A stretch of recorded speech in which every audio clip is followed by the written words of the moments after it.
Hola, sóc la Marta d'Espai Magnòlia i en el dia d'avui m'agradaria poder fer una reflexió profunda que no neix des del judici, sinó des de la meva experiència com a mestra d'escola que havia sigut abans de ser terapeuta i coach i el fet de veure quina és la relació dels nostres rostres i com els infants aprenen a desenvolupar una empatia sana a través de l'observació dels nostres rostres naturals i les nostres microexpressions.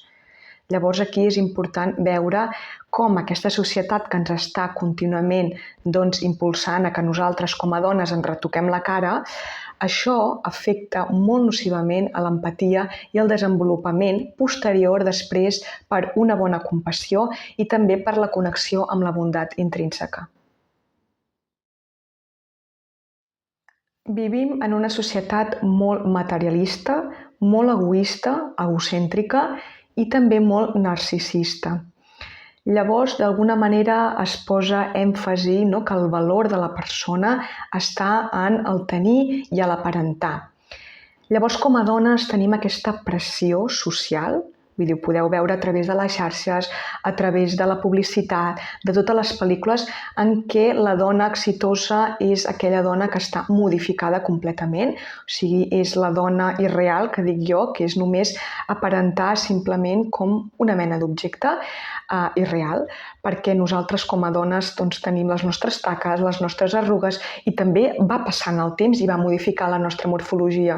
Llavors arriben les primeres canes, les arrugues, les estries. Llavors, d'alguna manera se'ns està pressionant perquè nosaltres ens mantinguem joves i perfectes, perquè se'ns ha dit que la dona exitosa i la dona amb valor és aquesta dona que es manté jove i perfecta.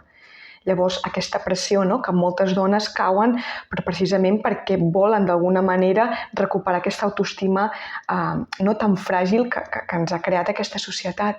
I llavors arribem moltes vegades a voler canviar el nostre aspecte o la nostra cara amb això, amb retocs estètics.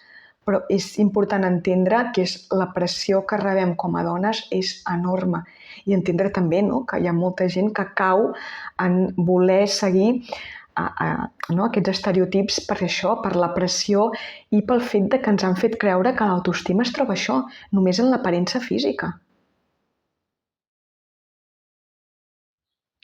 La meva pretensió no és criticar les persones que volen modificar el seu aspecte per sentir-se millor o sentir que encaixen en la societat, sinó és el fet que vegin i que puguis entendre les conseqüències tan nocives que té aquests retocs estètics, no per tu, sinó pel teu entorn, i sobretot pels nostres infants. Ja que els nostres infants aprenen l'empatia i la desenvolupen a partir de l'observació del nostre rostre com a adults. O sigui, nosaltres com a adults tenim tota una mena de microexpressions a la cara que són molt sutils però que el nostre inconscient capta i que els nens aprenen a partir del que són les neurones miralls, que és el veure aquest rostre de l'adult com gesticula, com es mou en les diferents situacions de vides. Llavors, el nen pot captar a partir d'aquestes microexpressions com està, com està la mare o com està la professora, com està la persona a qui observa. I pot detectar si està trista, si està enfadada, si hi ha alguna cosa o està contenta. Llavors el nen capta i a partir d'aquí pot crear una vinculació emocional, perquè hi ha una resposta. El nen, per exemple, fa alguna cosa i depèn d'aquestes microexpressions sabrà com l'altre se sent. Si nosaltres tallem d'alguna manera i bloquegem aquestes microexpressions, el que estem perjudicant és el fet que el nen pugui d'alguna manera comprendre com està l'estat emocional de la dona que està observant, o de l'home. Llavors és important això, veure l'importància que té el fet d'una cara que no estigui modificada. I quan dic modificada és el fet de bloquejar aquestes microexpressions, que pot ser a través del botox, de l'àcid, del lifting, d'altres tractaments que poden anar sorgint. O sigui, nosaltres el que estem fent és d'alguna manera tallar aquest desenvolupament natural que l'infant té per vincular-se emocionalment. I clar, l'empatia és important perquè quan nosaltres ajudem el nen a crear una bona empatia, aquesta empatia en l'adult es tornarà amb compassió, que és el poder sentir i posar-se al lloc de l'altre des de la pròpia vivència. I aquí, que és el punt clau, és que quan la persona té empatia i compassió, aquí d'alguna manera es pot desenvolupar la bondat. I penso que estem en un món que és necessari la bondat. Per què?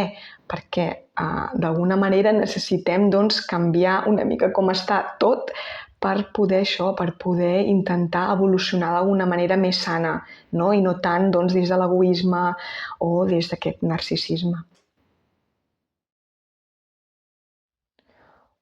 Una mica la meva preocupació no és que puntualment els infants puguin trobar un rostre on no hi hagi aquestes microexpressions, sinó és que els nens actualment estan molt en contacte amb pantalles on precisament en les pantalles la majoria de gent utilitza filtres, per tant aquestes microexpressions no es poden percebre.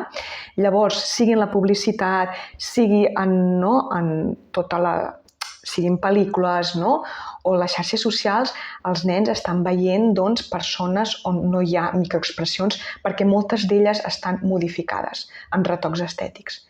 Llavors, què ens queda? Ens queda la interacció amb el món real, que és des de la professora, des de si ets mare o des de la veïna. Llavors, com a dones, jo penso que tenim una responsabilitat en ajudar a crear en els infants això, que puguin vincular-se emocionalment i puguin aprendre aquesta empatia d'una manera sana.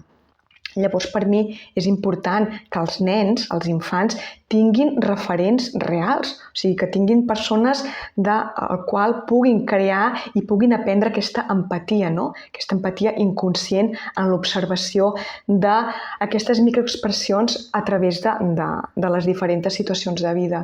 Per mi és molt important, Jo penso que és una responsabilitat d'humanitzar els nens, perquè hi ha una cosa, ara mateix, hi ha un auge i un augment considerable amb les persones d'autisme, per exemple.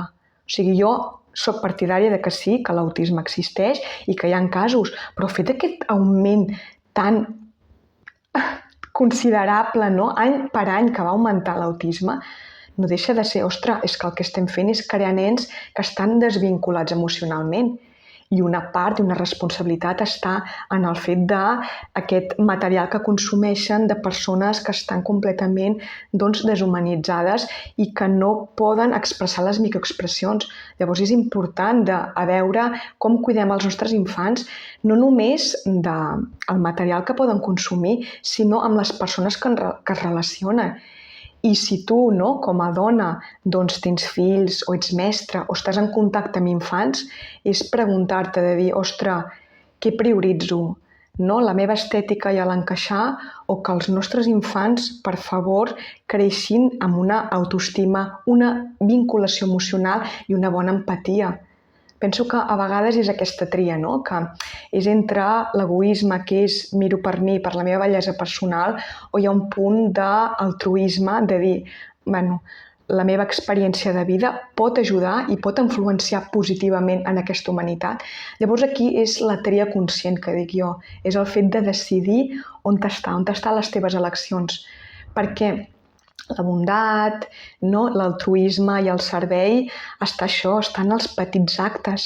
A vegades penso que molta gent es pensa que estar al servei vol dir fer-te líder d'un moviment activista, per millorar l'evolució del planeta. A veure, pot ser que sí, que en algun cas se senti molt impulsat a fer-ho, però jo penso que realment quan volem ajudar a la humanitat, que evoluciona, està precisament en aquests petits actes al nostre dia a dia i en el nostre entorn proper.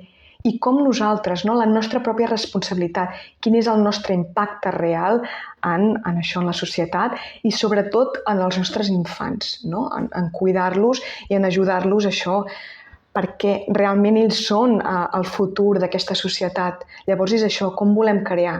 Quins infants volem crear? Volem crear infants sants que tinguin aquesta capacitat empàtica, aquesta compassió i aquesta connexió amb la bondat, o volem això, volem nens narcisistes que mirin per ells i que el dia de demà, per aconseguir els seus propòsits, siguin capaços de trepitjar el seu millor amic o aquella persona més feble.